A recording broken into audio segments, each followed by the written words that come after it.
मित्रांनो, सुपर 8मधील भारताचा दुसरा सामना आज खेळला जाणार आहे. कोठे या सामन्यामध्ये कोणती विजय होईल आणि भारताची प्लेइंग 11 कशी असणार आहे, भारताच्या प्लेइंग 11मध्ये चेंजेस कोणकोणते होऊ शकतात हे आपण थोडक्यात जाणून घेण्याचा प्रयत्न करणार आहोत. तर मित्रांनो, मी आहे सोमनाथ सरगर, आपण पाहतात क्रिकेट मराठी. तर मित्रांनो, आज 26 फेब्रुवारी 2026 आज भारताचा सुपर 8मधील दुसरा सामना भारत विरुद्ध झिम्बाब्वे या दोन्ही टीमांच्या मध्ये खेळला जाणार आहे. हा सामना चेन्नईच्या M A Chidambaram stadium Chennai या मैदानावरती खेळला जाणार आहे. तर मित्रांनो, चेन्नईचे पिच हे थोडी बॅटिंगला कठीण असते, तिथे स्पिन फ्रेंडली ट्रॅक बनते.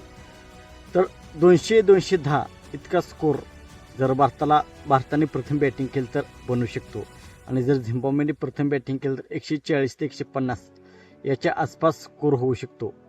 तर या सामन्यामध्ये मित्रांनो, भारताच्या प्लेइंग 11मध्ये मोठे बदल होऊ शकतात. संजू सॅमसन हा खेळाडू तिलक वर्माच्या जागी येऊ शकतो, कारण तिलक वर्मा फॉर्ममध्ये नाही आणि भारतीय टीममध्ये खूप लेफ्ट हँडेड बॅट्समन आहेत. आणि मागील सामन्यामध्ये वॉशिंग्टन सुंदर याला खेळवले होते, तर वॉशिंग्टन सुंदरच्या जागी अक्षर पटेल या खेळाडूला सूर्यकुमार यादव संधी देऊ शकतो. आणि तर हे बदल भारताच्या टीममध्ये होऊ शकतात.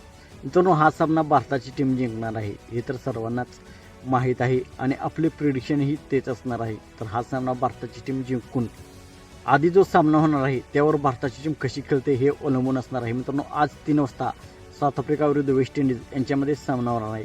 3 वाजताच्या सामन्यामध्ये जर साऊथ आफ्रिका जिंकली तर भारताची टीम रिलॅक्स होऊन खेळणार आहे, आणि जर वेस्ट इंडिज जिंकली तर भारताची टीम ताबडतोब खेळण्याचा प्रयत्न करणार आहे आणि नेट रन रेट आपले वाढवण्याचा प्रयत्न करणार आहे. तर आजच्या सामन्यामध्ये भारताची टीम विजय होणार आहे. तर मित्रांनो, आपणास काय वाटते, भारताची टीम सेमीफायनलमध्ये प्रवेश करणार की नाही? आपणास काय वाटतं आपण कमेंट सेक्शनमध्ये सांगा.